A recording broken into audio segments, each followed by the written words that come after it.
Today, we're diving into a classic moral tale. It's all about family, injustice, and the incredible power of things that seem completely worthless.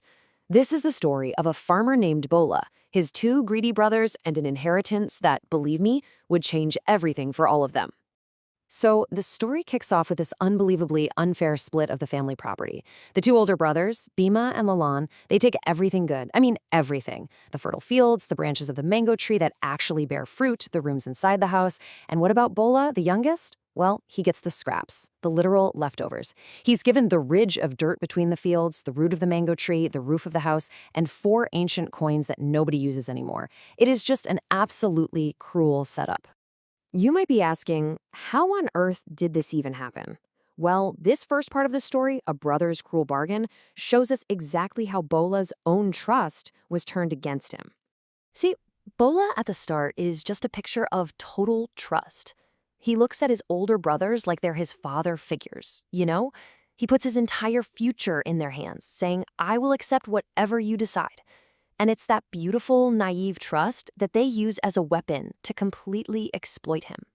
But it gets worse. The second the deal is done, the brothers throw Bola and his wife Padma right out of the house. They actually mock him, saying his share was the roof, so hey, if he wants, he can go live on top of it. But he's not welcome inside. Just like that, they're homeless, and they have to build this tiny little hut just to have somewhere to sleep. So that initial shock of betrayal, it quickly turns into what you could call the weight of misfortune. This is where despair really starts to set in, and Bola and Padma have to face the cold, hard reality of what's been done to them. Bola, he's still clinging to one tiny little sliver of hope, those 4 old coins. He figures, maybe, just maybe, they're worth something. So he takes them to the village head, the Mukhia, hoping he can trade them in. But that hope? It gets crushed pretty fast. The Mukhia looks at them and just confirms his absolute worst fear. These coins are ancient, they're not in circulation, and they are completely, utterly worthless. But then, seeing Bola just completely devastated, the Mukhia does something kind of unexpected. He takes pity on them. He can't give them money, but he offers them both jobs as laborers on his farm. It's not much, but it's a way to survive. It's this one small act of kindness in a whole sea of cruelty. But even with the job, Bola is he's broken. He sees no way out. He goes back to his wife, Padma, totally defeated, just saying, what do I do? I have nothing left. He's basically accepted that this is it. This is his life now. And right here, this is where everything flips. Padma has had it. She's listened to the complaining, and she's done. She challenges him, not with more pity, but with this fierce, practical energy. Her question, what will you do next? It just cuts right through all that hopelessness, and it shifts the entire story from just passively suffering to actively fighting back. Padma realizes complaining isn't going to solve a thing, so she decides she's going to create her own kind of justice. And that brings us to the best part of the story, a wife's clever plan. And this is just pure genius, because where Bola only saw a pile of useless junk, Padma sees an opportunity. She looks at the ridge, the root, the roof, and she realizes that the very things they were cheated with could become their most powerful weapons. Her plan is so simple, it's brilliant. First, the ridge. The med belongs to Bola, right? So he can do whatever he wants with it, including destroying it. That would drain all the water from his brother's fields and kill their crops. Second, the root. The jod is his too. So if he cuts it, the whole tree and all that precious fruit is coming down. And with that blueprint in hand, Bola and Padma go from being victims to being the architects of their own fate. It's time for them to start turning the tables, all under the cover of darkness. So that very night, they head to the fields.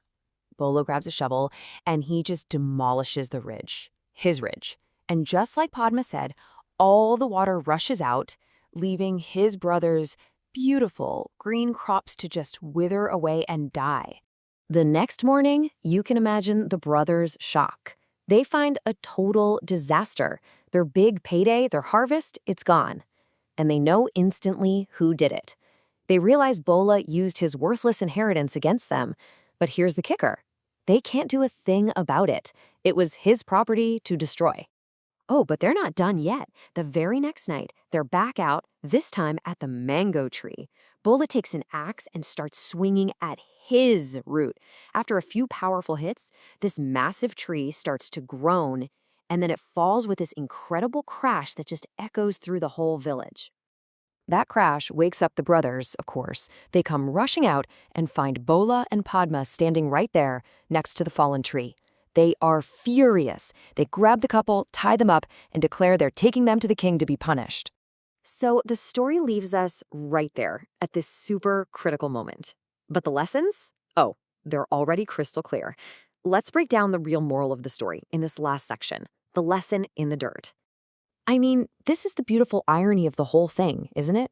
The ridge and the root, these things that were meant to be symbols of how powerless Bola was, they ended up being the source of all his power.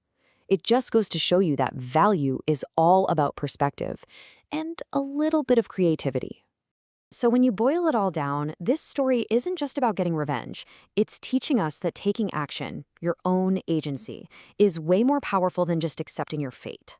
It shows that sometimes when you're facing real injustice, you need an unconventional answer. And maybe most importantly, it proves that with a little bit of ingenuity, even the most powerless person can find a way to tip the scales back in their favor. And that leads us to one final big question. The brothers are dragging Bola and Padma to the king. Now, technically, Bola only destroyed his own property. The brothers were cruel for sure, but maybe not technically illegal. So, what does real justice even look like here? Is it about punishment? Is it about restitution? Or is it something else completely? Now that's something to think about.